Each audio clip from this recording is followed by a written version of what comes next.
पूरा हरियाणा के लाल केजरीवाल को चाहता है। पूरा हरियाणा विकल्प के रूप के अंदर आम आदमी पार्टी को देगा। देखिए, बीजेपी हो या दूसरी पार्टियां हो, ये झूठ बोलती है। मैं ये कह सकता हूं कि बीजेपी का सफाया इस प्रदेश की जनता ने अपना मन बना लिया। बीजेपी से हरियाणा के लोग नफरत करते हैं। बीजेपी ने धर्म और जाति के नाम पे लड़वाया, भाईचारा खत्म किया। बीजेपी के राज में सबसे ज्यादा बेरोजगारी हरियाणा के अंदर है। आंकलन कितना कर रही हैं सीटों का, क्योंकि अगर हम दूसरी पार्टियों की बात करें, जिसमें हम इनेलो की बात करें या जजपा एएसपी के गठबंधन की बात करें, वो कहते हैं कि हम किंग मेकर बनेंगे।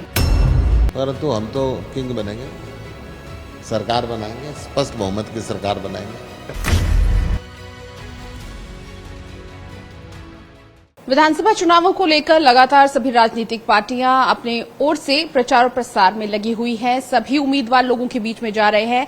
ऐसे में आम आदमी पार्टी का किस तरीके से प्रचार प्रसार चल रहा है पूरे हरियाणा में, और जो राजनीतिक समीकरण बदल रहे हैं, उस पर बातचीत करेंगे। हमारे साथ आम आदमी पार्टी के सीनियर लीडर सुशील गुप्ता जी हैं। गुप्ता साहब, किस तरीके से समीकरण बदलते हुए नजर आ रहे हैं? एक तीसरे विकल्प के तौर पर आम आदमी पार्टी हरियाणा को आप देख रहे हैं? पूरा हरियाणा के लाल केजरीवाल को चाहता है।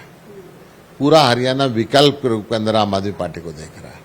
पूरा हरियाणा चाहता है कि हरियाणा को भी दिल्ली की तरह 24 घंटे बिजली मिले, मुफ्त मिले, हर घर को पीने का मीठा पानी मिले, मुफ्त मिले, बच्चों को बिना खर्चे पर्ची के रोजगार मिले, हर महिला को 1000 रुपये महीना मिले, बेहतरीन स्कूल हों, बेहतरीन हॉस्पिटल हों। हरियाणा भी दिल्ली और पंजाब की तरह आगे बढ़े, इस सोच के साथ हरियाणा के लोग इस बार झाड़ू को वोट देंगे। टिकट आवंटन के बाद अब मनाने की कवायद शुरू हो गई है। बीजेपी भी मना रही है, कांग्रेस भी मना रही है रूठों। देखिए, बीजेपी हो या दूसरी पार्टियां हो, ये झूठ बोलती है। एक एक जगह कई कई उम्मीदवारों को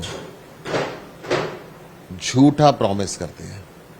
आम आदमी पार्टी ने हर व्यक्ति को ये कहा था कि आम आदमी पार्टी सर्वे कराएगी, सर्वे के बेस पे जो जनता बोलेगी उसको विधायक का टिकट देंगे, और इसलिए हमारे यहाँ नाराजगी नहीं है।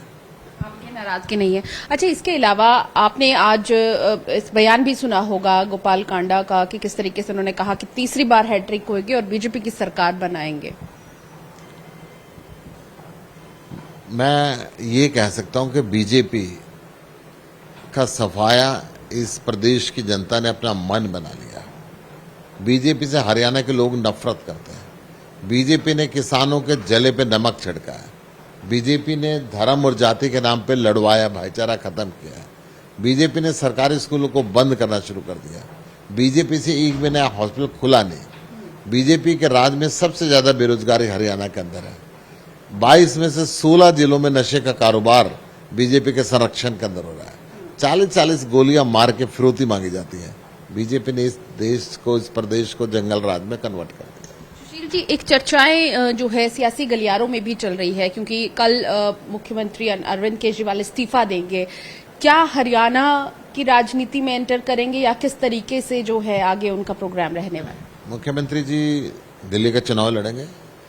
उन्होंने स्पष्ट घोषणा की है कि मैं मुख्यमंत्री की कुर्सी छोड़ रहा हूं। बीजेपी ने बहुत प्रताड़ना दी, बीजेपी ने बहुत आरोप लगाए, जेल में भी रहे, ना उनसे डरे, ना झुके, ना बिके। उनका ये कहना था कि अब सुप्रीम कोर्ट ने भी कहा कि सीबीआई तोता है।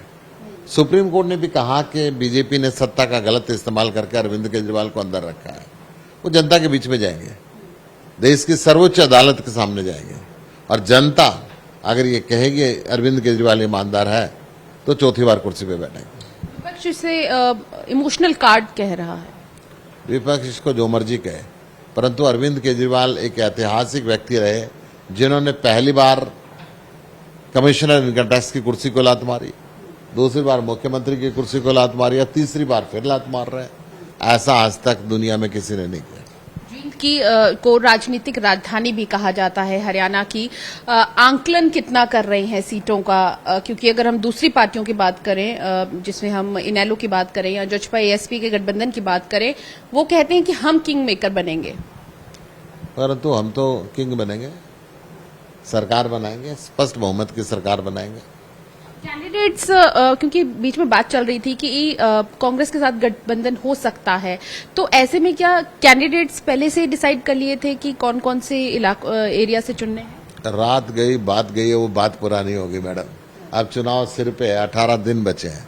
18 दिन में सरकार बनाने की कवायद जारी है, वो पुरानी बातों का क्या लेना देना। कांग्रेस बहुत कॉन्फिडेंट है, कह रहे हैं अंडरकरंट बहुत है, और उनके मुख्यमंत्री के तौर पर चेहरे की अगर बात करें भूपेंद्र सिंह हुड्डा को देखा जा रहा है। कई राज्यों में ये अंडरकरंट पहले भी देख चुके हैं। बहुत सीधा सीधा सवाल दे रहे हैं।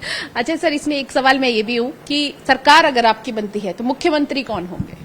जनता तय करेगी, पीएससी तय करेगी, ये मेरा विषय नहीं है। ये भी आप ऐसे करेंगे जैसे आपने पंजाब में किया था, सर्वे करवा के? बिल्कुल। ठीक है, बहुत धन्यवाद। शुक्रिया सर। तो ये थे हमारे साथ सुशील गुप्ता जी, जिन्होंने क्या सिनेरियो इस वक्त राजनीति का चल रहा है उसके बारे में बातचीत करी, और इसके अलावा मुख्यमंत्री का चेहरा कौन होगा उन्होंने कहा कि ये जनता तय करेगी। कैमरा पर्सन गुरविंदर के साथ पूजा वर्मा, डेली पोस्ट पंजाब, हरियाणा, हिमाचल।